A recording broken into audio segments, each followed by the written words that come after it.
LPU ప్లేస్మెంట్ల రికార్డులు సృష్టిస్తోంది. Final year student 2.5 కోట్ల ప్యాకేజ్ పొందుతున్నారు. 1700 మందికి పైగా ఎల్పియు స్టూడెంట్స్ 10 లక్షల నుంచి 2.5 కోట్ల ప్యాకేజెస్ పొందారు. విద్యా విప్లవం ప్రారంభమైంది లవ్లీ ప్రొఫెషనల్ యూనివర్సిటీలో. గోపి గారు చెప్పండి, ఇప్పుడు ప్రసన్న కుమార్ రెడ్డి గారు ఏదో అన్నారు, కేసు పెట్టారు, ఓకే, దాన్ని ఎవరు అది కేసా కాదా తర్వాత సంగతి. కానీ ఇంటి మీద దాడి జరిగితే పోలీసులు కేసే పెట్టకపోవటం ఏమిటి? ఈ నలపరెడ్డి ఇంటిపై దాడిని ఖండించారు జగన్ గారు, అది ఒక ఆస్పెక్ట్ అనుకోండి, ఖండిస్తారు కాబట్టి. కానీ ఇక్కడ పాయింట్ ఏంటంటే ప్రసన్న కుమార్ రెడ్డి గారి మీద అంత వేగంగా కేసు పెట్టిన వాళ్ళు 3 రోజులు అయిపోయితే కూడా దాడి జరిగి అంత విధ్వంసం జరిగితే ఆయన నన్ను చంపేసి ఉండేవాళ్ళని చెప్తా ఉంటే పోలీసులు కేసు నమోదు చేయకపోవడం ఎంతవరకు సమర్థనీయం? ఈ రాష్ట్రంలో పాలన ఇట్లాగే ఉంటుందా? కొమ్మినేని గారు, మీకు సాక్షి ప్రేక్షకులకి ప్యానలిస్ట్ అందరికీ కూడా గుడ్ మార్నింగ్ అండి. ఇప్పుడు కేసులు అంటే ఒకవైపే నడుస్తున్నాయండి. ఒకవైపే ప్రతిపక్ష పార్టీలని నాయకుల్ని కార్యకర్తల్ని వాళ్ళ మీద కేసులు పెట్టడం తప్ప అధికార పార్టీలు కూటమి వాళ్ళ పట్ల కేసులు పెట్టే పరిస్థితి అయితే కనిపించడం లేదు. ఎక్కడా పెట్టడం లేదు అలాంటి కేసులు. కేవలం అది ప్రతిపక్ష పార్టీలు కార్యకర్తలు నాయకుల మీద పెడుతున్నారు. మరి ఇది ఎలాంటి పాలన, దీన్ని ఏమనాలనేది అర్థం కావడం లేదు. కానీ బట్ ఈ ప్రసన్న కుమార్ రెడ్డి ఇంటి మీద దాడి చేసి అంత ధ్వంసం చేసిన తర్వాత మరి దాడి చేసిన వాళ్ళ పట్ల కేసు పెట్టకపోవడం అనేది కొంచెం ఆలోచించాల్సిన అంశం. ఇది మరి పాలన ఎటువైపుగా వెళ్తుంది? పోలీస్ అధికారులు మరి అది ఎలా అంటే దాడులు జరిగినప్పుడు ఎందుకు చర్యలు తీసుకోవడం లేదు అనేది ఆలోచించాల్సిన అంశం. అది రాష్ట్ర ప్రజలందరూ గమనిస్తున్నారు ఈ ఏకపక్ష విధానాన్ని. చూద్దాం ఎట్లా చేస్తున్నారో వీళ్ళు, ఏం చేస్తారు. ప్రసన్న కుమార్ రెడ్డి మీద బాధితులు ఎవరైతే ఉన్నారో వాళ్ళ మీద కేసు పెట్టలే తప్ప దాడి చేసిన వాళ్ళ మీద కేసులు పెట్టడం అనేది జరగడం లేదు. అది జరిగితే బాగుంటుంది. మరి అధికారులు ఏం చేస్తారో చూద్దామండి. కల్తీ కల్లుకు మరో 4 బలి, 6కు చేరిన మృతుల సంఖ్య. మీరు ఎప్పుడంటే అప్పుడే అసెంబ్లీ మండల సమావేశాలు ఏర్పాటు చేస్తాం, లేదంటే ఎర్రవల్లి ఫామ్ హౌస్లో మాక్ అసెంబ్లీ పెడదామంటూ కేసీఆర్ గారికి రేవంత్ రెడ్డి గారు సవాల్ విసిరారు. విష్ణు గారు, మీరు గతంలో కూడా చూశారు, ఈ కల్తీ కల్లు వ్యవహారం హైదరాబాద్లో ఎప్పుడు సమస్యగానే ఉంటుంది. నాకు గుర్తు రాజశేఖర రెడ్డి గారు ఉండగా ఈ కల్తీ కల్లు వద్దు నిషేధిస్తే అప్పుడు మళ్ళీ ఇది తెలంగాణ ఇది అంటూ అప్పుడు మళ్ళీ పెట్టడానికి కానీ ప్రయత్నాలు జరిగినాయి. ఈ కల్తీ కల్లు నిషేధానికి ఎట్లా మీరేం సలహా ఇస్తారు?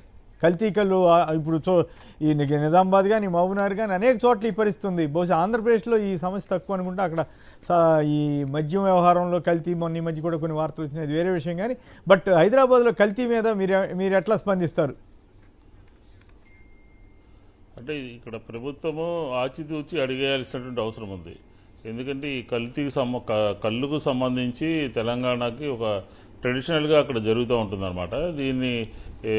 దీని మీద ఆధారపడి కొన్ని కుల సంఘాలు లేకపోతే కొన్ని సంస్థలు వీళ్ళందరూ కూడా ఈ కళ్ళుకి రిలేటెడ్గా ఉంటారు. కాబట్టి ఏదైనా ఒక పాలసీ విధానపరమైనటువంటి నిర్ణయం తీసుకుని ఎక్కడ కూడా ఎటువంటి సంఘటనలు జరగకుండా చూడాల్సినటువంటి బాధ్యత అధికారి ఎక్సైజ్ శాఖ ఉంది. ఎక్సైజ్ శాఖ ఏమంటే మనకేంటి సంబంధం లేనట్టు ఏ రాష్ట్రంలో అయినా సరే నిర్లిప్తంగాను లేకపోతే పట్టించుకోకుండా ఉండేటటువంటి పరిస్థితి కనపడుతుంది. కాబట్టి ప్రభుత్వంలో ఉన్నటువంటి వాళ్ళు ఇలాంటి సంఘటనలు జరగకుండా సీరియస్గా తీసుకోవాల్సినటువంటి అవసరం ఉంది, బాధ్యత కూడా తీసుకోవాలి. ఎందుకంటే ఈ కళ్ళు కాంపౌండ్లు ప్రజలకి దూరంగా పెట్టాలి, దాని మీద కొంత కమిటీలాగా వేసుకోవాలి, ఎడ్యుకేట్ చేయాలి, ప్రజల్ని చైతన్యపరచాలి. అంతే తప్ప కళ్ళు అనేది ఒక దీని కింద నడుస్తూ ఉంది తెలంగాణ ప్రాంతంలో ఎక్కువగా, ఎప్పటి నుంచో కూడా ఉంది. కాబట్టి ప్రభుత్వం సీరియస్గా తీసుకుని ఇలాంటి సంఘటనలు పునరావృతం కాకుండా చూడాలి, ప్రజల్ని ఆ కళ్ళుకి దూరంగా ఉండేటట్టు కూడా చూడాల్సినటువంటి అవసరం ఉంది. ప్రాణాలు 6 చనిపోయారంటే మామూలు విషయం కాదు కదా. ఎందుకు జరిగింది, ఎట్లాంటి ఆసుపత్రిలో ఉన్నారు,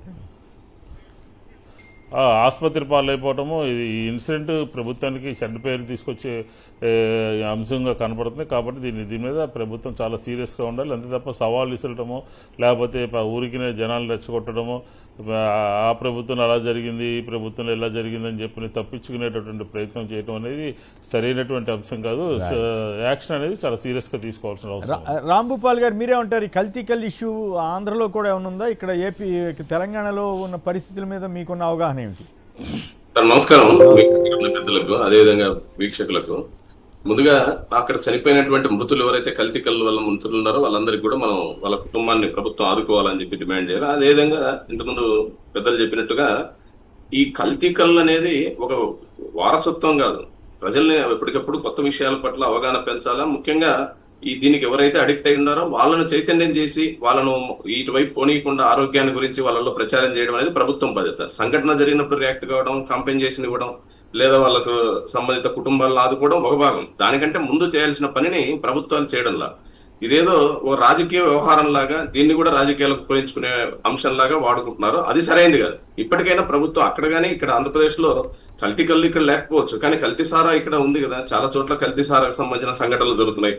లేదు నేరుగానే ప్రభుత్వమే మద్యం షాపులు విపరీతంగా భారీగా పెంచేసి తీవ్ర స్థాయిలో మద్యం అమ్మకాలు జరుగుతున్నాయని నిన్ననే ఒక ప్రముఖ పత్రికలో వార్తలు కూడా వచ్చినాయి. అవును, చాలా సంబరంగా చాలా సంతోషంగా రాశారు, అది విశేషం. పెద్ద ఎత్తున పెరుగుతున్నాయి. అయితే ఆదాయం పెరగలేదు, తాగినంతగా ఆదాయం పెరగలేదు. కారణం ఏంటంటే పాపం ప్రజల సంక్షేమాన్ని దృష్టిలో పెట్టుకుని 99 రూపాయలకే క్వార్టర్ ఇవ్వడం వల్ల అమ్మకాలు పెరిగినాయంట, ఆదాయం పెరగలేదు. అది బాధ. అంటే ఈ మధ్య పాలకొల్లు దగ్గర ఒక ఆయన తెలుగుదేశం నాయకుడే శుభ్రంగా ఈ బ్రాండ్ పేరు నుంచి లోపల మాత్రం కల్తీ సారా అమ్ముతున్నాడని చెప్పి పోలీసులే పట్టుకున్నట్టున్నారు. అందుకనే నేను అనేది అంటే అక్కడ కల్తీ కళ్ళు అనేది వారసత్వ రీత్యా కొన్ని కుటుంబాలు అవి తాగుతుండొచ్చు, మహిళల్లో కూడా అది సాధారణమైన విషయంగా ఉండుండొచ్చు. అక్కడ చైతన్యం చేయాలి. ఇక్కడ ప్రభుత్వం చేస్తున్నది ఏంటి ఆంధ్రప్రదేశ్ లో, ఇక్కడ కల్తీ సారాలు ఆ రూపంలో లేకపోయినా మద్యం అమ్మకాలు విచ్చలవిడిగా పెరిగిపోయినాయి. ఎక్కడ ఏ చిన్న ఫంక్షన్లు జరిగినా మద్యం అనేది ఒక పెద్ద వ్యసనంగా మారిపోతుంది. దీని పట్ల ప్రభుత్వం చూడకపోతే ఇక్కడ కూడా ఆరోగ్యాలు చెడిపోతాయి. అది డైరెక్ట్ గా కనపడింది నేను 6 మంది చనిపోవడం అనేది. ఇక్కడ కొన్ని కుటుంబాలు, వేల కుటుంబాలు రోజు ఎంత తీవ్ర ఇబ్బందులు పడుతున్నాయి, అనారోగ్యాలకు గురవుతున్నాయి, ఇవి కూడా మన ప్రభుత్వం ఆలోచించాలి. అందుకని అక్కడ ఇక్కడ మద్యం మీద వ్యాపారాలు చేసే, మద్యం మీద రాజకీయాలు చేసేటువంటి పార్టీలు వాళ్ళ వైఖరులు మారకుండా ప్రజల్లో ఈ రకమైన వ్యసనాల పట్ల దూరం పెట్టడం సాధ్యం కాదు. ఈ ప్రభుత్వం భయపడుతోంది. నేను రైతుల్ని కలవడానికి ఇన్ని ఆంక్షల, రైతుల సమస్యలు ప్రస్తావించడం కూడా తప్పేనా? ఎక్కడా లేని విధంగా ఇన్ని ఆంక్షలు పెట్టడం దుర్మార్గం. కూటమి ప్రభుత్వంపై నిప్పులు జరిగిన వైఎస్ జగన్. కిలో మామిడి 2 రూపాయలంట, మరి ఇంత దారుణమా? అలాగే రైతుల కట్టడికి పోలీసుల ముట్టడి, ఎందుకు ఈ నిర్బంధం, ఆంక్షలు? మహిళలు వృద్ధులపైన కూడా లాఠీ చార్జీ. తర్వాత అంతా ఇక తెలుగుదేశం పత్రికలు అంతా జగన్నాటకమే అంట. ఈనాడు వాళ్ళ హెడ్డింగ్, రైతుల బాధలు ఇవన్నీ పక్కకు పోయినాయి, అంతా జగన్నాటకం అంట. అన్నదాతలు నష్టపోతున్నారంటూ మామిడికాయలని జగన్ కాన్వాయ్ ముందు పోసారంట, అది జగన్నాటకం అంట. తోట యజమాని వాళ్ళంతా వైసీపీ అభిమానులు. రైతులు ర్యాంపునకు తెస్తున్న పండ్లను లాక్కున్న వైకాపా కార్యకర్తలంట.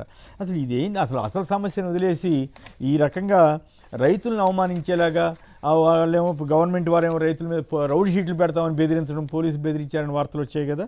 ఇంకా ఇది చూడండి, ఇంకొక తెలుగుదేశం పత్రిక బంగారుపాళ్యంలో దండుపాళ్యం అంట. రైతులను వచ్చిన వాళ్ళందరినీ దండుపాళ్యం బ్యాచ్తో పోలుస్తారా?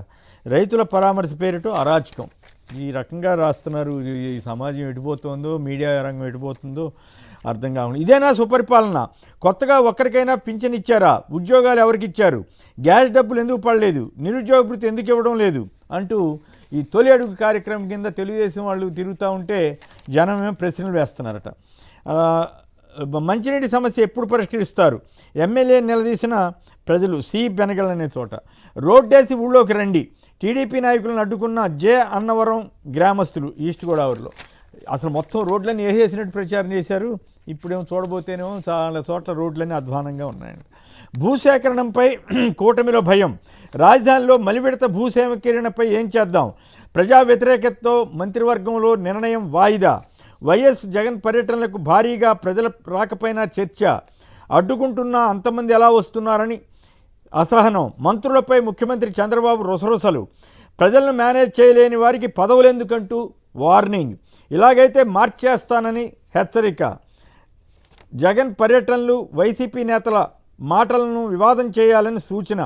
జగన్ను సరిగ్గా ఎదుర్కోలేకపోతున్నారని చంద్రబాబు గారు మండిపడ్డారంట. అంతేగాని తమ వైపు లోపాలని వీటిని సరిదిద్దుకోవాలని ఎక్కడ చెప్పినట్టుగా కనపడటం లేదు. ఇక మిగతా వార్తలకు వెళ్తే వీళ్ళు కూడా మీ పనితీరు ఆశించినట్లు లేదు అని చంద్రబాబు గారు అన్నారట. ఇంకో తెలుగుదేశం పత్రిక కూడా రాసింది. మీకేం పట్టదా? చేసిన మంచిని చెప్పరా? దుష్ప్రచారం అడ్డుకోలేరా? మంత్రులకు ముఖ్యమంత్రి చంద్రబాబు అసహనం మంత్రులపైన. సో మరి ఏం మంచి చేశారో ఏంటో కానీ ఆ మంచి చెప్పలేక వాళ్ళు కింద మీద పడుతున్నట్టున్నారు. ఇక ఆ లిక్కర్ స్కామ్ని ఉందో లేదో తెలియని లిక్కర్ స్కామ్లో ఇప్పుడు ఐఏఎస్ ఆఫీసర్ని కూడా లాగుతున్నారంట. రజత్ భార్గవ్ గారి పేరు వచ్చిందని చెప్పి ఇంకోటి రాశారు.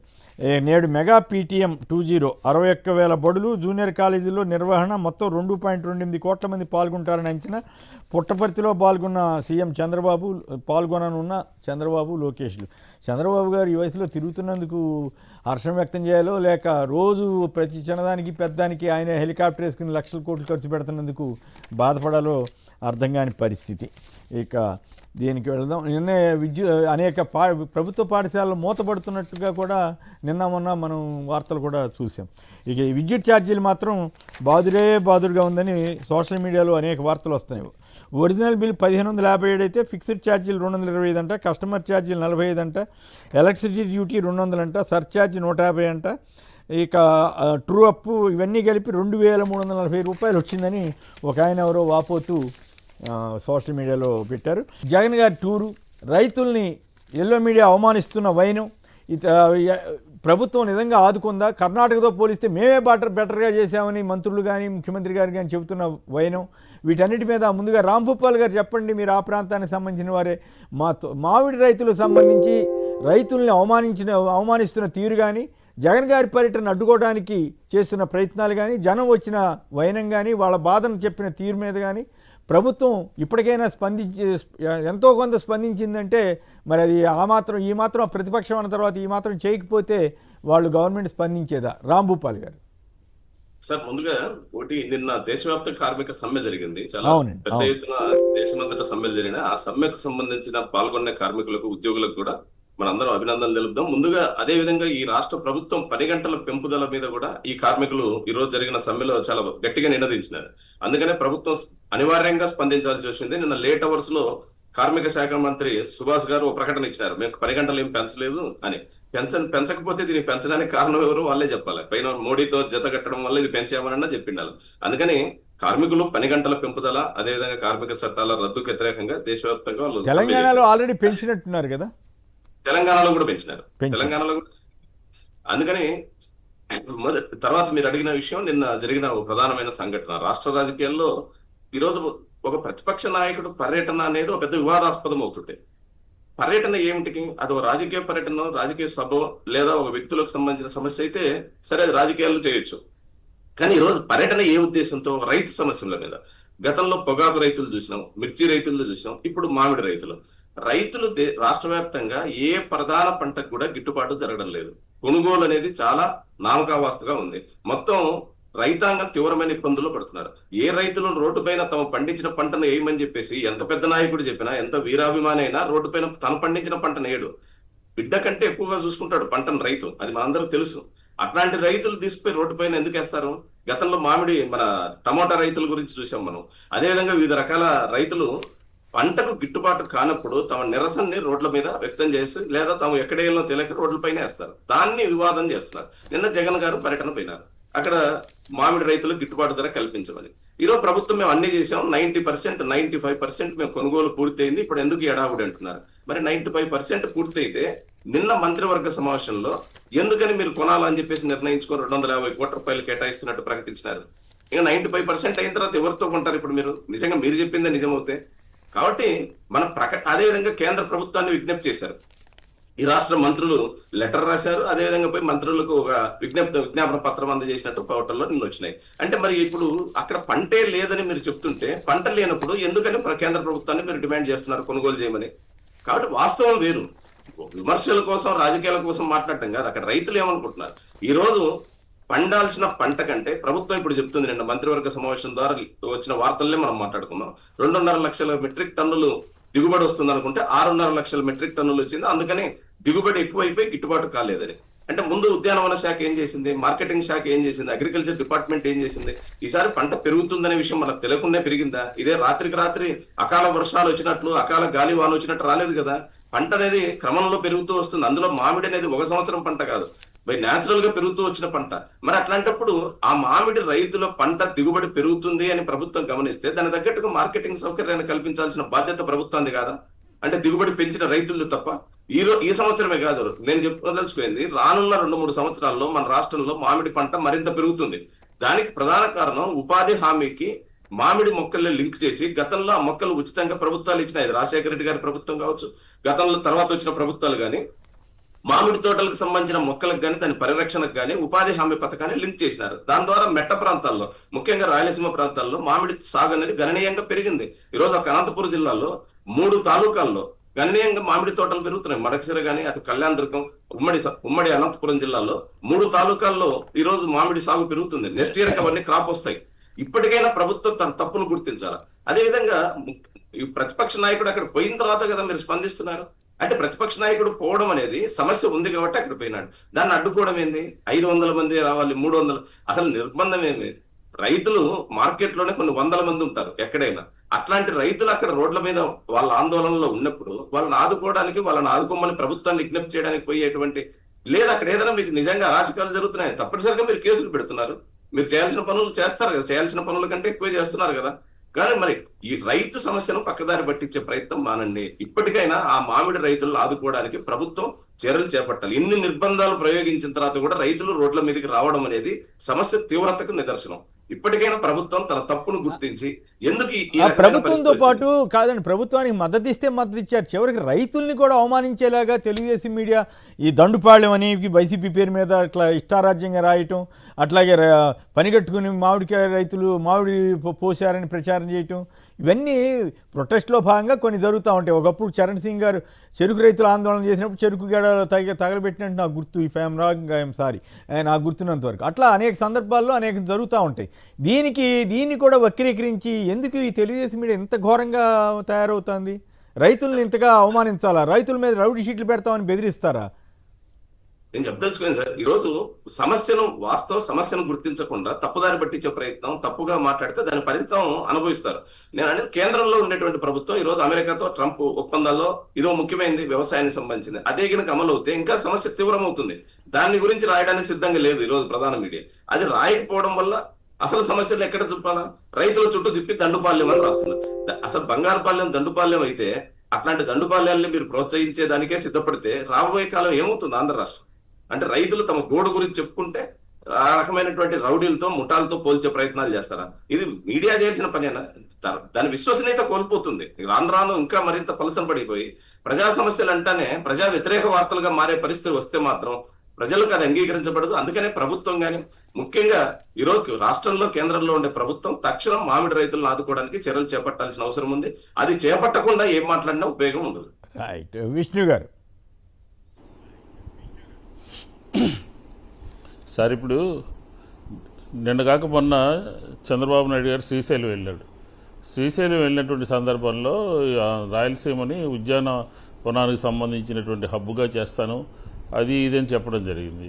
రైతులు పండించేటటువంటి పంట అంచనా వేయటంలో కానీ, గిట్టుబాటు ధర కల్పించడంలో కానీ, దాన్ని ముందస్తు చర్యలు చేపట్టడంలో కానీ ఈ ప్రభుత్వం పూర్తిగా విఫలమైందనేది మనకు స్పష్టంగా కనపడుతుంది. అంటే విఫలం అవటం కాదు, ఈ మామిడి రైతుల గురించి పట్టించుకోలేదు, ఆలోచన చేయలేదు.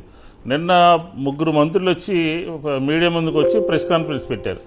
ఆ ప్రెస్ కాన్ఫరెన్స్లో ఆ 3 మంత్రుల యొక్క ఫేసులు చూసినా, వాళ్ళ హావభావాలు చూసినా, వాళ్ళ ఫేస్ మాట్లాడినటువంటి మాటలు చూసినా కూడా ఫుల్గా క్యాబినెట్లో తిట్టి మీరు వైఫల్యం చెందారు, దాడి చేయలేరా, ఎదురుదాడి చేయలేరా అని చెప్పి తిట్టిన తర్వాత ప్రెస్ కాన్ఫరెన్స్కి వచ్చి వ్యవసాయ శాఖ మంత్రి మాట్లాడతాడు. వ్యవసాయ శాఖ మంత్రి ఏం మాట్లాడతారని అన్ని అబద్ధాలు, పచ్చి అబద్ధాలు. పంట ఎక్కువ విపరీతంగా పండింది కాబట్టి ఈ సంవత్సరం ఇలాంటి పరిస్థితులు ఉన్నాయని చెప్తున్నారు. ఇదేనా రాష్ట్ర ప్రభుత్వం రైతాంగానికి భరోసా ఇవ్వాల్సింది? ఒక 20 రోజులుగా ఆ పల్స్ ఫ్యాక్టరీలో కొనకుండా లారీలన్నీ కూడా రోడ్ల మీద గంటలు రోజులు పడిగాపులు పడిపోయి మామిడి రైతాంగం అంతా కూడా ఇబ్బందులు పడతా ఉంటే ఈ 20 రోజుల పాటు ఈ ప్రభుత్వం ఏమీ స్పందించకుండా జగన్మోహన్ రెడ్డి గారి పర్యటన అంటే రైతు దినోత్సవం రోజున రైతుల దగ్గరికి వెళ్ళాలి అని, అంటే 8వ తారీఖే వెళ్ళాలి వాస్తవంగా అయితే, కానీ 9వ తారీఖు ఆయన రైతుల దగ్గరికి వెళ్ళాలి, వాళ్ళని పలకరించాలి, వాళ్ళతో ముఖాముఖి మాట్లాడాలి, ప్రభుత్వం మీద ఒత్తిడి తీసుకురావాలి అని చెప్పని ఒక ఆలోచన చేస్తే ఏం చేస్తుంది రాష్ట్ర ప్రభుత్వం? ఆంక్షలు విధించటము, పర్మిషన్ ఇవ్వటంలో ఏడిపించటము, హెలిప్యాడ్ దగ్గరికి ఎంతమంది రావాలి, మార్కెట్ యార్డ్లోకి ఎంతమంది వెళ్ళాలి అని చెప్పని ఆంక్షలు విధించి ఎంత నానా బీభత్సం సృష్టించారు. పెట్రోల్ కొట్టనివ్వరు, లేకపోతే ఆటోలు తిరగనివ్వరు, లేకపోతే నోటీసులు ఇస్తారు కార్యకర్తలకి, ఎక్స్ ఎమ్మెల్యేలకి నోటీసులు ఇస్తారు, చెక్ పోస్టులు పెట్టారు. ఎంత హడావుడి చేసి ఎంత ఇచ్చేసి ఎంత బందోబస్తు దుర్వినియోగం చేస్తున్నారంటే 1500 మంది 2000 మంది ఐపీఎస్ స్థాయి నుంచి సిఐ స్థాయి ఎస్ఐ స్థాయి వరకు అందరినీ కూడా తీసుకుపోయి అక్కడ బందోబస్తు చేయించి ఏమనుకుంటారు ఈ ప్రభుత్వం ఏం చేస్తుంది? అసలు బుర్ర నుండి చేస్తుందా, బుర్ర లేకుండా చేస్తుందా? అది వచ్చినటువంటి ఇష్యూని, ప్రభుత్వం ముందున్నటువంటి సమస్యని పరిష్కరించేటటువంటి ఆలోచన చేయాల్సినటువంటి ప్రభుత్వం అంటే ఇక్కడ జగన్ గారి దెబ్బ, విష్ణు గారు జగన్ గారి దెబ్బ కొంతైనా దిగొచ్చినట్లేనా? కనీసం 3 మంత్రులు ప్రెస్ కాన్ఫరెన్స్ పెట్టారు, మేము కొంటున్నాం అన్నారు, 250 కోట్లు విడుదల చేస్తామన్నారు. సో ఇదంతా కూడా జగన్ గారు వెళ్లకుండా ఉంటే ఇవేమి జరిగి ఉండేవి కాదు కదా సార్. ఇప్పుడు నిన్న క్యాబినెట్లో అదే కదా సార్ ఆక్రోశము. ఎందుకంటే ఈ రాష్ట్రంలో ప్రభుత్వము తెలుగుదేశం ఉన్నప్పటికీ కూడా అపోజిషన్ లీడర్గా 11 అని అవహేళనగా మంత్రులంతా మాట్లాడేవాళ్ళు కదా. 11 ఎమ్మెల్యేలు కలిగినటువంటి పార్టీ గుంటూరు వెళ్ళి మిర్చి యార్డ్లో రైతుల్ని పరామర్శిస్తాను అని అంటే కేంద్ర మంత్రికి ఉత్తరం రాసింది రెండో రోజు. ముందు రోజు ఎందుకు రాయలేదు? జగన్మోహన్ రెడ్డి గారు వెళ్లే ముందు ఎందుకు రాయలేదు? పొదిలి వెళ్ళి పొగాకు రైతుల్ని పరామర్శిస్తాను అని అంటే పొగాకుకు సంబంధించినటువంటి కేంద్ర మంత్రిని, ఈ విమానయాన శాఖ మంత్రిని తీసుకొచ్చి ఆయనకు ఒక రిప్రజెంటేషన్ ఇచ్చారు. ఇది పొగాకు గురించి. ప్రభుత్వము భయపడటం కాదు, గందరగోళం పడిపోతుంది. జగన్మోహన్ రెడ్డి గారు ఏదైనా ఒక ఇష్యూ తీసుకుంటే జగన్మోహన్ రెడ్డి గారు పొగాకు రైతులు కానీ, మిర్చి రైతులు కానీ, మామిడి రైతుల దగ్గరికి వెళ్ళాలి, కలవాలి అని చెప్పని ఆలోచన చేస్తే ఇంకా ఉంది. జగన్మోహన్ రెడ్డి గారి యొక్క పర్యటన మామిడి రైతులతోనో, పొగాకు రైతులతోనో, మిర్చి రైతులతోనో, ధాన్యం రైతులతోనే కాదు, రేపు ఏలూరు చుట్టుపక్కల ప్రాంతాల్లో కోకో కానీ లేకపోతే రకరకాల పంటలు పండించిన దాంట్లో ప్రభుత్వం సరిగా వ్యవహరించట్లేదని వారందరూ కూడా వచ్చి జగన్మోహన్ రెడ్డి గారిని కలిశారు. అంటే ఈ ప్రభుత్వము జగన్మోహన్ రెడ్డి గారి మాటల్ని పరిగణలోకి తీసుకుని ఆయన చేపట్టినటువంటి అంశాలని ఇమ్మీడియట్గా క్యాబినెట్లో నిన్న డబ్బులు రిలీజ్ చేయడం జరిగింది. ఎందుకని 2 రోజులు 3 రోజుల ముందు రిలీజ్ చేయలేదు? వారం రోజుల ముందు రైతుల డిమాండ్ని ఎందుకని పట్టించుకోలేదు? తర్వాత మీరు క్యాబినెట్లో అప్రూవల్ తీసుకోవచ్చు కదా. అంటే జగన్మోహన్ రెడ్డి గారు ఒత్తిడి తీసుకురాకపోతే, మాట్లాడకపోతే, రైతుల గురించి ఆలోచన చేయకపోతే క్యాబినెట్లో వచ్చేది కాదు. ఆ డబ్బులు ఇవ్వాలనే అంశము ఏదో వాయిదాలు వేసి మభ్య పెట్టేటటువంటి కార్యక్రమం తీసుకెళ్ళాడు. ఆ డబ్బులు తీసుకెళ్ళి ఎక్కడో వేరే చోట అనవసరమైన చోట ఖర్చు పెట్టేటటువంటి ప్రయత్నం జరిగేది. కాబట్టి జగన్మోహన్ రెడ్డి గారిని ప్రజలకి, రైతులకి దూరం చేయాలనే ఆలోచనలో ప్రభుత్వం అంతా కూడా తప్పడడుగులేస్తూ ఉంది. మీకు గుర్తుండే ఉంటుంది, రాష్ట్ర శాసనసభలో ఏ ప్రభుత్వం ఉన్నప్పటికీ కూడా ఒక 5-6 అపోజిషన్ లీడర్స్ ఉండేవాళ్ళు. ఏదైనా ప్రభుత్వం ఒక నిర్ణయం తీసుకోవాలంటే వాళ్ళందరి దగ్గర నుంచి సూచనలు తీసుకునేది, వాళ్ళందరి దగ్గర నుంచి వాళ్ళు చెప్పేటటువంటి మాటల్ని పరిగణలోకి తీసుకుని ఆ రకంగా వ్యవహరించేది ఉమ్మడి ఆంధ్రప్రదేశ్లో. పెద్ద వాళ్ళందరూ మీరు రాసినటువంటి పుస్తకాల్లో ఉన్నాయి. కాబట్టి ఖచ్చితంగా అపోజిషన్ లీడర్ లేవనెత్తినటువంటి అంశాలకి ప్రభుత్వము పరిగణలో తీసుకోవాలి. అది ప్రజాస్వామ్యంలో అదొక ఇదనమాట. అదేమీ లేకుండా అపోజిషన్ లీడర్ వస్తుంటే రౌడీ షీట్లు పెడతాం కాదు, మీరు చెప్పేది బాగుంది. రౌడీ షీట్లు పెడతాం, మీరు ఎవరు రావడానికి వీల్లేదు, పెట్రోల్ పోయాం, ఆటోల మీద కేసులు పెడతాం. చివరికి తెలుగుదేశం మీడియానేమో దండుపాళెంతో పోల్చి రైతులందరినీ అవమానిస్తూ ఉంది. సార్ ఇప్పుడు రైతులంటే ఈ ప్రభుత్వానికి అసలు ఏమాత్రం అన్న గౌరవం ఉంటుందా? ఎవరైనా రౌడీ షీట్ పెడతామని అంటారా?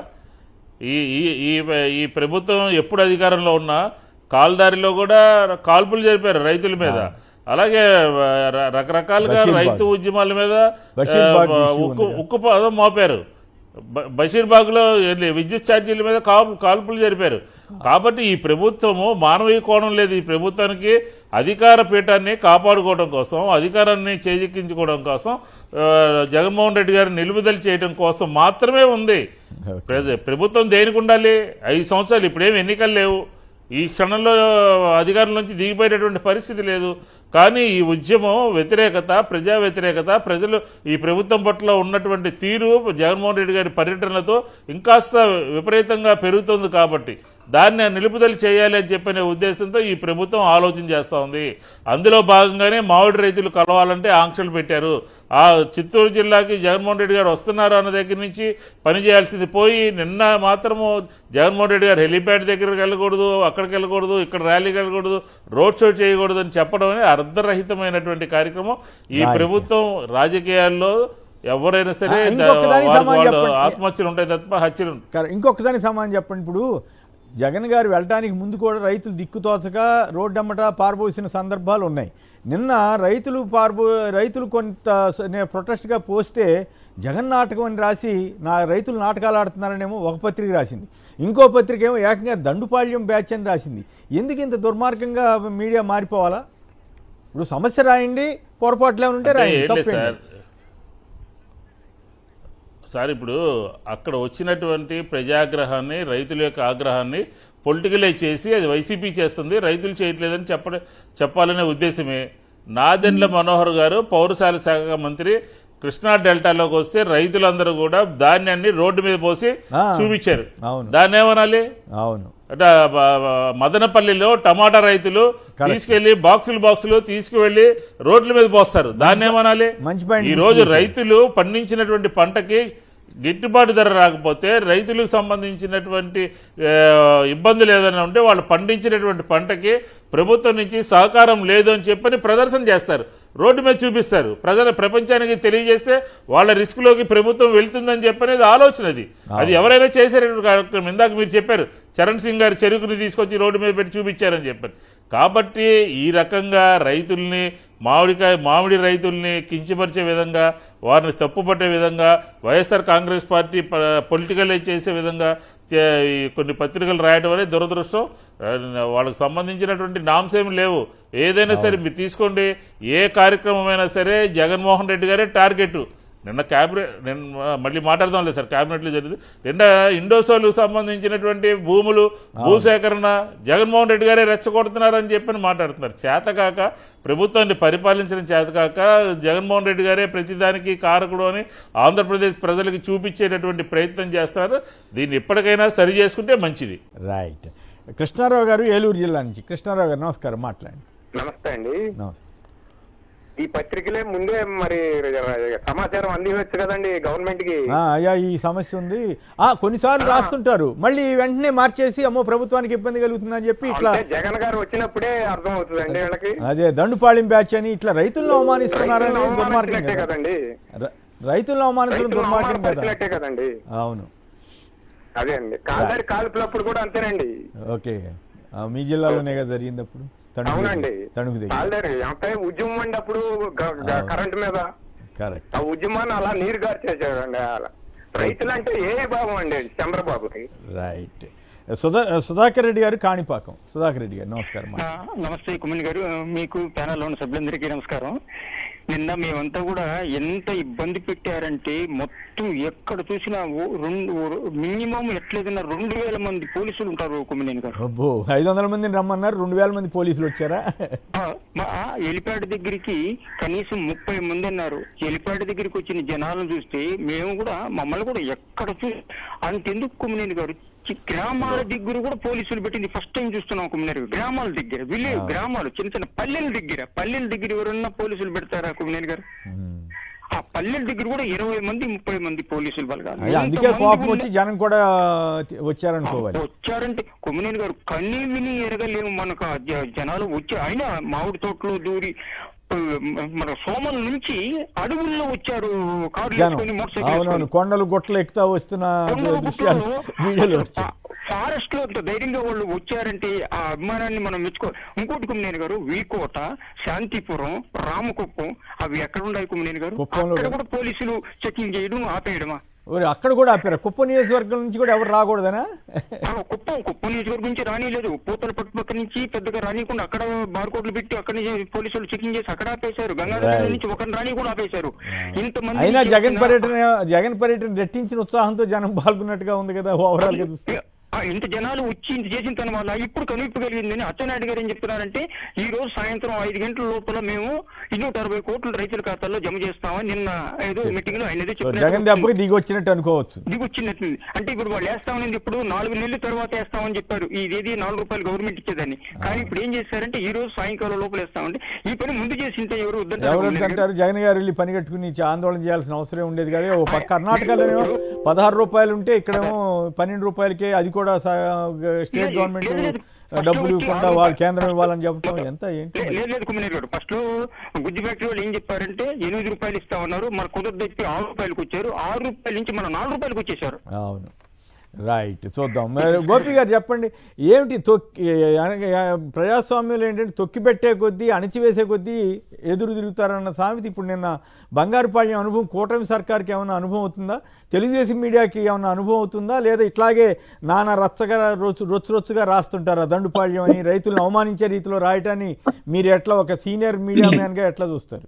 సార్ విషయం ఏంటంటే ఇప్పుడు గత 5 ఏళ్లలో చంద్రబాబు నాయుడు గారు కానీ, ప్రతిపక్ష నాయకుడుగా చంద్రబాబు నాయుడు గారు కానీ, లోకేష్ కానీ, పవన్ కళ్యాణ్ కానీ ఎక్కడ మీటింగ్ పెట్టుకోవాలంటే అక్కడ మీటింగ్ పెట్టారు, ఎక్కడ ర్యాలీలు తీసుకోవాలనుకుంటే అక్కడ ర్యాలీలు తీసుకున్నారు. అప్పుడు ఎటువంటి ఆంక్షలు పెట్టలేదు. కానీ ఒక ప్రతిపక్ష పార్టీ ఇప్పుడు ప్రతిపక్ష నాయకుడు టూర్లు పెట్టుకుంటే దాని మీద వచ్చే జనం మీద కేసులు పెట్టడం, వాళ్ళ మీద రౌడీ షీట్లు ఓపెన్ చేస్తామంటాం అనేది చాలా ఆశ్చర్యంగా ఉంది. నాకైతే నేను ఎప్పుడు చూడలేదు. ఒక రాజకీయ పార్టీ నిర్వహించే కార్యక్రమానికి సభకు వెళ్ళిన జనాల మీద రౌడీ షీట్లు ఓపెన్ చేయడం అనేది చాలా మొట్టమొదటిసారి వింటున్నాను. నేను నా 37 ఏళ్ల జర్నలిజంలో మొట్టమొదటిసారి అట్లాంటి పాలకులు అలాంటి నిర్ణయం తీసుకోవడం అనేది చాలా దారుణం. దాన్ని ప్రజాస్వామ్యం అనలేము. ఇకపోతే రైతులు ఏ పంటలు ఎక్కడ వేస్తున్నారు అనేది వ్యవసాయ శాఖ దగ్గర వివరాలు ఉంటాయి. ఈ సంవత్సరం పసుపు ఎక్కువ వస్తుంది, లేకపోతే ఈ సంవత్సరం టమాటాలు ఎక్కువ వస్తాయి, ఈ సంవత్సరం పొగాకు ఎక్కువ వస్తుంది, ఇట్లాంటివన్నీ జరుగుతూ ఉంటాయి. ఇప్పుడు ఏంటంటే గత 4 సంవత్సరాలుగా ఈ ఉపాధి హామీ పథకాన్ని మామిడి తోటలకే లింక్ చేశారు. మామిడి మొక్కలు వేసుకుంటే ఉపాధి హామీ కూలి వాళ్ళు వచ్చి గొంతులు తవ్వడం, మొక్కలు వేయడం చేస్తారు. సో పాదులు చేయడం కూడా ఉపాధి హామీ పథకంలోనే చేర్చాడు. దీనివల్ల ఏంటంటే చాలా చోట్ల మామిడి తోటలు పెంపకం జరుగుతుంది. మరి ఈ పంటలు ఎప్పుడు వస్తాయి, ఎంత వస్తాయి అనేది ప్రభుత్వం దగ్గర అంచనా లేకపోవడం అనేది చాలా దురదృష్టకరం.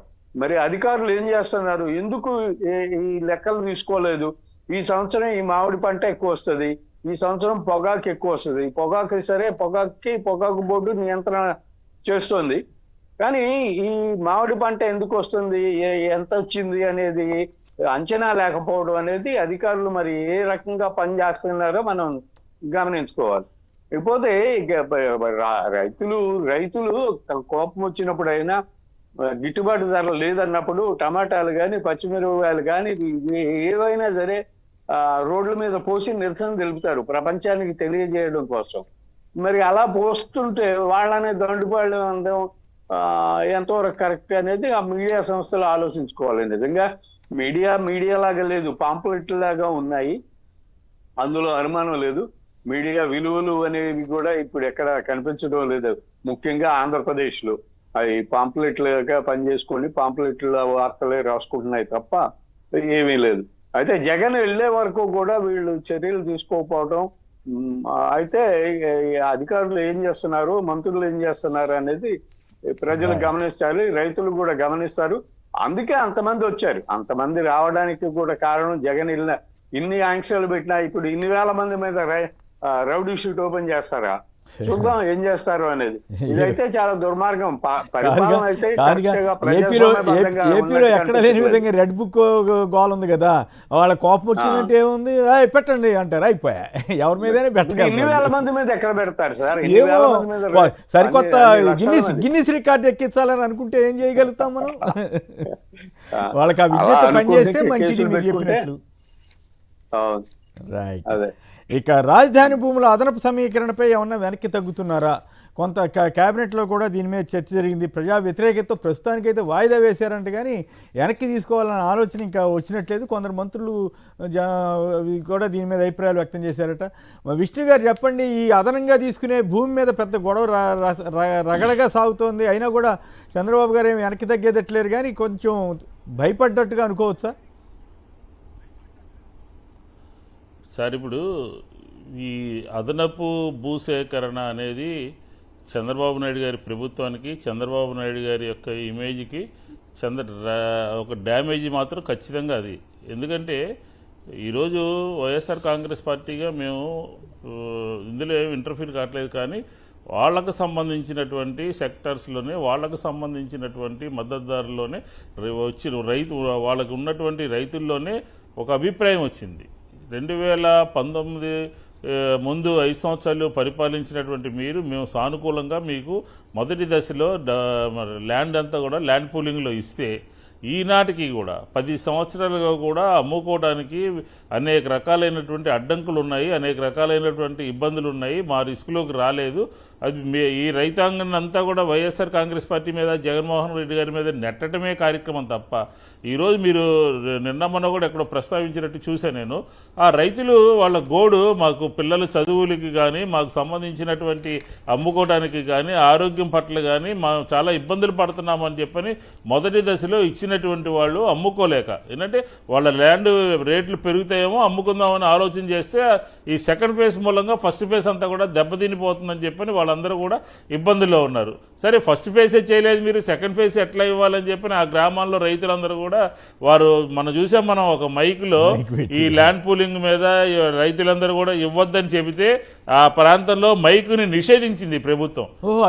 మైకు పెట్టుకోవడం నిషేధించడం అనంటే ఆ మైకులో తిరుగుతున్న దాన్ని బట్టి పర్మిషన్ లేకుండా మైక్ వాడటం అనేది టోటల్ గా బ్యాన్ చేసింది. రైతుల మీద జైల్లో ఏం పెట్టలేదు కదా ఆ రైతుల్ని. అసలే ఇప్పుడు ఇక్కడ కనుక సెకండ్ స్టేజ్ అనమాట అది సెకండ్ స్టేజ్ సెకండ్ స్టేజ్ అది మైకు మళ్ళీ ఉపయోగిస్తే ఖచ్చితంగా దాని మీద కేసు పెడతారు. రెడ్ బుక్ ఎందుకనంటే ఆ ఒక మైకు తిరిగిందని మనం అనుకోవటం కాదు. ఆ మైక్ ఏంటంటే సెకండ్ ఫేజ్లో పోలింగ్ యొక్క రైతుల యొక్క అందరి మనోభావాలు ఆ మైక్ చెప్పింది. దానికి చంద్రబాబు నాయుడు గారు నిన్న మొన్న జరిగినటువంటి దాంట్లో బ్యాక్ స్టెప్ వేసినట్టుగా ఉంది. ఇదే కాదు, రాష్ట్రంలో ఎక్కడ భూములు సేకరించాలన్నా కూడా రైతులు సహకరించట్లేదు, రైతులు ఇబ్బందులు పడుతున్నారు. ఉదాహరణకి 3 పంటలు పండేటటువంటి భూమి అక్కడ నెల్లూరు జిల్లా యువతలో జరిగినటువంటి భూసేకరణలో కూడా రైతులందరూ కూడా మేము ఇవ్వము అని చెప్పారు. 3 పంటలు పండుతూ ఉన్నాయి. దాన్ని అంతకితం సేకరించినటువంటిది, అంతకితం డబ్బులు ఇచ్చినటువంటిది ఒక కంపెనీకి అయితే దాన్ని తీసి ఇంకో కంపెనీకి ఇచ్చి దాంట్లో కూడా జగన్మోహన్ రెడ్డి గారు రెచ్చగొడుతున్నాడని చెప్పి నేను క్యాబినెట్లో మాట్లాడుతున్నారంట. అంటే ఏంటంటే అసలు ఏమనుకుంటారు? ఆంధ్ర రాష్ట్ర ప్రజలందరూ కూడా తెలివి తక్కువ వాళ్ళు అనుకుంటారా, వెర్రి వాళ్ళు అనుకుంటారా? రైతుల దగ్గర నుంచి భూమి లాక్కుంటే రైతులందరూ కూడా ఎదురు తిరిగితే దాని వెనకాల జగన్మోహన్ రెడ్డి గారు ఉన్నారని చెప్పని మాట్లాడి తప్పుదో పట్టించి పరిశ్రమలు రాకుండా చేస్తున్నారని చెప్పనే కార్యక్రమం తీసుకుంటారు.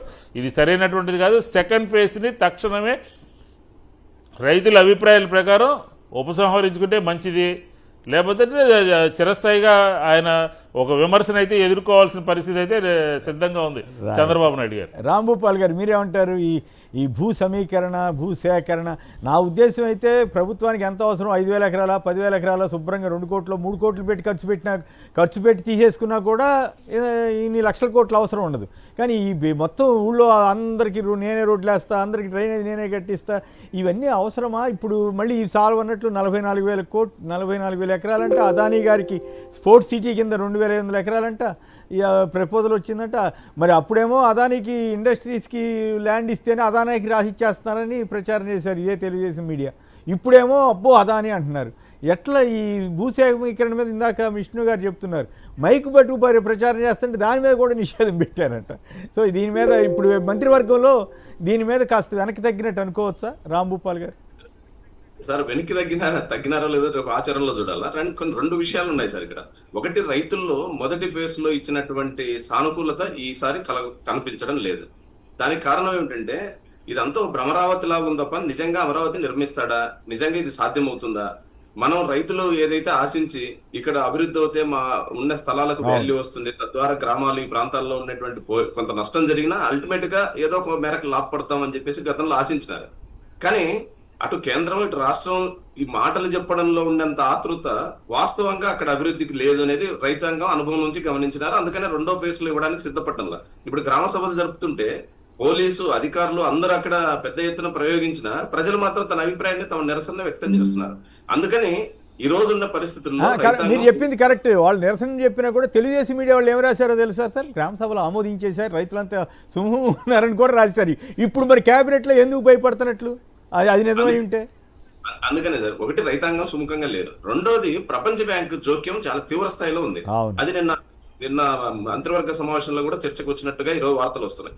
ఎందుకంటే ప్రపంచ బ్యాంకు అమరావతిని ఒక పెద్ద ప్రచార మార్కెటింగ్ గా మార్చండి, అట్లా మారిస్తే ఫ్లాట్లు కొంటారు, ఫ్లాట్లు కొంటే మీకు ఇన్కమ్ వస్తుంది, మీకు ఇన్కమ్ వస్తేనే మేము ఇచ్చిన అప్పుకు రిటర్న్స్ వస్తాయి. అందుకని ఇది మార్కెటింగ్ సిస్టమ్ లోకి రండి అని చెప్పి చెప్తున్నాడు చంద్రబాబు నాయుడు గారు. దాంట్లో సహజంగా ఆయనే సీఈఓగా చెప్పుకుంటాడు కాబట్టి ఇప్పుడు మార్కెటింగ్ చేసే పనిలో ఉన్నాడు. నిజంగా ప్రపంచ బ్యాంకు చెప్తున్నంత వేగంగా ఇక్కడ పనులు జరగడంలా కారణం ఏమిటంటే, ఒకటి ప్రపంచ బ్యాంక్ అప్పులు తీసుకుంటున్నారు, కొన్ని కన్స్ట్రక్షన్స్ చేస్తున్నారు, ఇతర కేంద్రం నుంచి రావాల్సిన నిధుల్ని సాధించుకోలేకపోతున్నారు. రెండో వైపు రాష్ట్రంలో అనేక ప్రధాన సమస్యలు పెండింగ్ లో ఉన్నాయి. అది పోలవరం గానీ, మొన్నటి వరకు చెప్పిన పనకచెర్ల ఇప్పుడు ఆచరణలో అది ఎంత దూరం జరిగిపోయిందో మనం చూస్తున్నాం. అదే విధంగా పెండింగ్ ప్రాజెక్టులన్నీ పూర్తి చేస్తున్నామని చెప్పేసి నిన్న శ్రీశైలానికి పోయి గేట్లు ఎత్తేసినాడు. ఆ పక్కనే ఉండే అంద్రినివాకు ఇప్పటికీ లైనింగ్ పనులు ఏ రకంగా అక్కడ జరుగుతున్నాయో కాదు. మీరు ఆ ప్రస్తావన తెచ్చారు కాబట్టి నాకు నవ్వు వచ్చింది, ఆశ్చర్యం కలిగింది. తెలుగు గంగతో సహా అన్ని ఆయనే చేసినట్లుగా కనీసం ఎన్టీ రామారావు గారి పేరు కూడా చెప్పినట్టు నాకు అనిపించలా. మరి నేను నా దృష్టికి వచ్చిన వీడియోలో లేదో ఏమో తెలియదు కానీ మొత్తం స్కీమ్ ప్రాజెక్టులన్నీ పెట్టి రాజశేఖర రెడ్డి గారు, జలగమంగళరావు గారి కానించి మొదలైన పోతిరెడ్డి బాడీ హెడ్ రెగ్యులేటర్ కానించి మొత్తం అన్నీ ఆయనకే ఖాతాలోనే వేసేసుకున్నట్టుగా కనపడింది. అదొక్కటే కదా సార్, రాయలసీమలో ఉండే ప్రముఖ పుణ్యక్షేత్రాల పేర్లన్నీ స్పర్శించినాడు ఆయన మాట్లాడేటప్పుడు. అంటే పొరపాటున ఆ ఒక్క మాట అనలేదు, మిస్ అయిపోయి. ఎందుకంటే తిరుపతి దేవస్థానం, కడపలో దర్గా, ఇవన్నీ కూడా శ్రీశైలం, వీటన్నిటి గురించి మాట్లాడాడు. నేనంటున్నది ఏమంటే, నిజంగా ప్రభుత్వం ఈ రోజు అమరావతి రాజధాని నిర్మాణం చేపట్టాలంటే మీరు అన్నట్లుగా పరిమిత ప్రాంతాల్లో మన కన్స్ట్రక్షన్ పూర్తి చేసి తద్వారా అమరావతి అనే రాజధాని నిర్మాణం పూర్తి చేస్తే భవిష్యత్తులో మళ్ళా సమస్య రాకుండా ఉంటుంది. ఎప్పుడైతే మీరు ఇంకో 40,000 ఎకరాలు 44,000 ఎకరాలు ప్రపంచ బ్యాంకు నిధులు దాని చుట్టూ మాట్లాడుతుంటారు, ప్రజల్లో సహజంగా భయాందోళనలు ఉన్నాయి. ఆ భయాందోళనలు ఈ రోజు ప్రభుత్వాన్ని భయాన్ని ఉసిగొల్పినాయి. అందుకని ప్రభుత్వం కూడా ఆలోచిస్తుంది. నిన్న మొన్న రాశారు ప్రజాహితులు అనుకుంటా 20 నుంచి 25 కోట్లు వస్తాయని ప్రపంచ బ్యాంక్ వాళ్ళకి చెప్పారు. ఇప్పుడు ఏది అమ్ముతున్నారా అని వాళ్ళు అడిగారంట. 20 నుంచి 25 కోట్లు పెట్టి కొనడానికి ఇప్పుడు ఎవరైనా సిద్ధమవుతారంటారా ఎకరాకి? ఇంత జరుగుతుంటే ఉప ముఖ్యమంత్రి గారు మాట్లాడరు. ఉప ముఖ్యమంత్రి గారు పాపం ఆఫీసు నిర్మాణం ఆ పనుల్లో ఉన్నట్టున్నాడు. ఆయన ఎప్పుడన్నా అప్పుడప్పుడు వచ్చేసి ఏదో ప్రకటనలు చేసిపోతారు. అయితే నిన్నేదో అన్నట్టున్నారండి, అంతవరకు మనం దేనికైతే మాట్లాడుకోవాలి. నిన్నేదో క్యాబినెట్ లో నా దగ్గర కూడా వచ్చి కంప్లైంట్ చేస్తున్నారని మాత్రం అన్నారట. ఆయన వ్యతిరేకించినట్లేడు కానీ బట్ అంతవరకన్నా చెప్పాడు. అంతవరకు నోరు తెలిసినందుకు మనం సంతోషపడాలి. కార్యకర్తలందరూ కూడా వ్యతిరేకిస్తున్నారు కదా, వాళ్ళ కార్యకర్తల ఆచరణలో ఇప్పుడు ఈ ప్రాంతాల్లో ఉండే వాళ్ళు కూడా నిన్న గ్రామ సభల్లో వాళ్ళే కదా మాట్లాడింది. అది పవన్ కళ్యాణ్ గారికి తెలందేమి కాదు కదా, వాళ్ళ కార్యకర్తలు వ్యతిరేకించినారు కదా గ్రామ సభల్లో.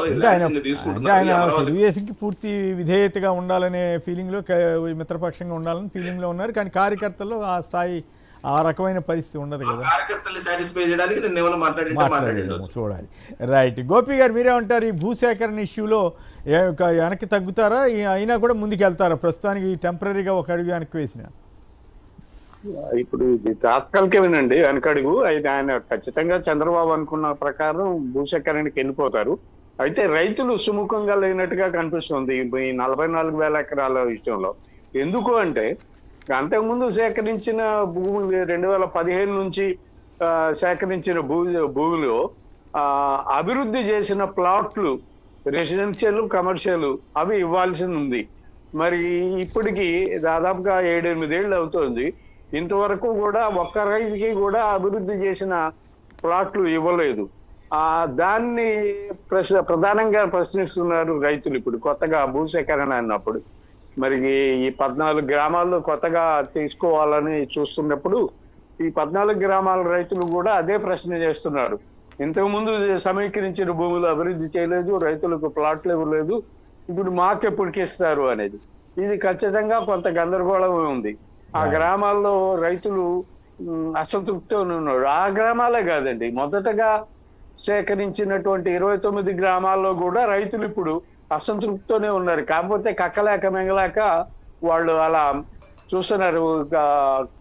ప్రభుత్వాన్ని వాళ్ళు అమరావతి రైతులు పోరాటం చేసి 5 ఏళ్ల పాటు చేశారు కాబట్టి, మద్దతు ఇచ్చుకున్నారు కాబట్టి, తెలుగుదేశం పార్టీకి, కూటమికి సపోర్ట్ చేశారు కాబట్టి వాళ్ళు ఇప్పుడు ఏం మాట్లాడలేకపోతున్నారు. కానీ వాళ్ళల్లో కూడా అసంతృప్తి ఉంది. ఇంతవరకు ప్లాట్లు ఏవి అభివృద్ధి చేయలేదు, అభివృద్ధి చేసి ఇవ్వలేదు. రైతులకు అన్యాయం జరగకుండా కేబినెట్ కానీ వీళ్ళంతా నిర్ణయాలు తీసుకుంటే మంచిదనుకోవాలి. ఇక ఇంకో ఇంట్రెస్టింగ్ విషయం ఏంటంటే మీ పనితీరు ఆశించినట్లు లేదు. మీకేం పట్టదా జగన్ తిట్టలేదనో లేకపోతే ఇంకోటనో, అసలు మంచి చేస్తున్న ప్రభుత్వాన్ని మీద విమర్శలని ఒకవైపు ఏమో, అదైతే ఇంకోవైపు ఏమో ఇదేం సుపరిపాలన జనం తొలి అడుగులో ప్రశ్నలు వేస్తున్నారట. విష్ణు గారు చెప్పండి, మంత్రుల మీద కోపపడ్డారు బహుశా మరి లోకేష్ గారు కూడా మంత్రి గారిగా ఉన్నారు, ఉప ముఖ్యమంత్రి గారు కూడా ఉన్నారు, ఎవరెవరిని ఉద్దేశించి అని ఉంటారు? ఎవరెవరి మంత్రులదే తప్ప చంద్రబాబు గారి ప్రభుత్వ విధానాలు తప్పేం లేదా? దీన్ని ఎట్లా చూస్తారు? మంత్రులు కోపపడ్డారంట చంద్రబాబు గారు. సార్ ఇప్పుడు మొత్తం వ్యవస్థలో ఈ మధ్యకాలంలో మనం చూస్తున్నటువంటి పరిస్థితి ఏంటంటే, ప్రభుత్వం ఏర్పడటానికి కేంద్ర బిందువులుగా ఉన్నటువంటి శాసనసభ్యుల గురించి మనం ఈ మధ్యకాలంలో చూసాం. చంద్రబాబు నాయుడు గారే డైరెక్ట్ మీటింగ్లో చెప్పారు, ఏమని, మీ పనితీరు బాగాలేదు, మీ సర్వేలు చేస్తున్నాము, మీ సర్వేలకి మీకు సరైనటువంటి పరిస్థితి లేదు, లేకపోతే మీకు దండం అని చెప్పని ఎమ్మెల్యేలు అందరూ కూడా అవినీతి పరులుగా క్షేత్రస్థాయిలో ప్రజా వ్యతిరేకత ఎదుర్కొంటున్నటువంటి నేతల కింద శాసనసభ్యుల్ని మనం చూసాం. మనం కాదు, వాళ్ళ పత్రికల్లోనే చంద్రబాబు నాయుడు గారు మాట్లాడినటువంటి మాటలే. అలాగే శాసనసభ్యుల మీద ఆ నియోజకవర్గాల్లో ప్రజలు ఏమనుకుంటున్నారు, కార్యకర్తలు ఏమనుకుంటున్నారో, లేకపోతే వాళ్ళు చేసినటువంటి అవినీతి ఏంటో ఇదంతా కూడా క్షుణ్ణంగా ఆంధ్ర రాష్ట్ర ప్రజలందరికీ కూడా తెలిసిపోయింది. నెంబర్ 1. నెంబర్ 2 ఏంటంటే, ఏర్పడినటువంటి ప్రభుత్వాన్ని మంత్రుల రూపంలో ప్రభుత్వం పరిపాలించాలి. ఆ పరిపాలించేటటువంటి సందర్భంలో నిన్న క్యాబినెట్లో మాట్లాడినటువంటి మాటలు చంద్రబాబు నాయుడు గారు, మీ పనితీరు బాగోలేదు, మీరు ఆశించిన విధంగా చేయట్లేదు, మీరు ఆశించిన విధంగా జిల్లాలు తిరగట్లేదు, మీ శాఖల్లో జరుగుతున్నటువంటి విషయాలు కూడా మీరు ప్రజలకు చెప్పట్లేదు అన్నారు. కరెక్ట్గా వీళ్ళందరూ కూడా ఏంటంటే ఫెయిల్యూర్, మంత్రులందరూ కూడా ఫెయిల్ అయిపోయారు. జగన్ గారిని ఇంకా గట్టిగా తిట్టట్లేదనే కోపం కూడా చెబుతున్నారు కొందరు. అంటే ఇప్పుడు ఆయన కాన్ఫిడెన్స్లో తీసుకుంది ఈ వ్యవస్థలన్నింటిలో కూడా రెండు పత్రికల్ని ప్రధానంగా తీసుకున్నారు సార్. ఎమ్మెల్యేలు మంత్రులు ఫెయిల్ అయిపోయారు. జగన్మోహన్ రెడ్డి గారిని రోజు తిట్టాలి. ఇప్పుడు ఆయనే తిడుతున్నాడు రోజు. ఏమనంటే జగన్మోహన్ రెడ్డి గారే భూసేకరణకి కారణం, మామిడి రైతులు ఇబ్బంది పడటానికి జగన్ గారి కారణం, అన్నీ ఈయన పర్యటనల మూలంగా ప్రభుత్వము కొంచెం షేక్ అయింది, గందరగోళం పడి ఏమవుతుందంటే ఆ మొత్తాన్ని మంత్రులందరూ కూడా అటాక్ చేయాలి అని చెప్పని చూస్తున్నారు. వాళ్ళు నిన్న నాకు చాలా నవ్వు వచ్చింది, ఆశ్చర్యం వేసింది. ఆ ముగ్గురు మంత్రులు లోపల తిట్లు తినొచ్చి ఆ మైక్ ముందు కూర్చుని మా రెవెన్యూ మంత్రి, civil supplies minister, agriculture minister, నాకు జగన్మోహన్ రెడ్డి గారు ఆయన శాసనసభలో లాస్ట్ టైం ఒకసారి మాట్లాడిన మాట గుర్తుంది, బాడీ పెరిగింది బ్రెయిన్ లేదని ఏదో అన్నట్టుగా నేను ఎప్పుడో చూశాను జగన్మోహన్ రెడ్డి గారు. అది స్పష్టంగా అక్కడ కనపడింది నాకు ఆ మీటింగ్లో. అదే చంద్రబాబు నాయుడు గారు కూడా చెప్పాడు, ఫెయిల్ అయిపోయారు, మీరు ఎందుకు మాట్లాడట్లేదు, జగన్మోహన్ రెడ్డి గారి మీద ఎదురుదాడి చేయడం కానీ.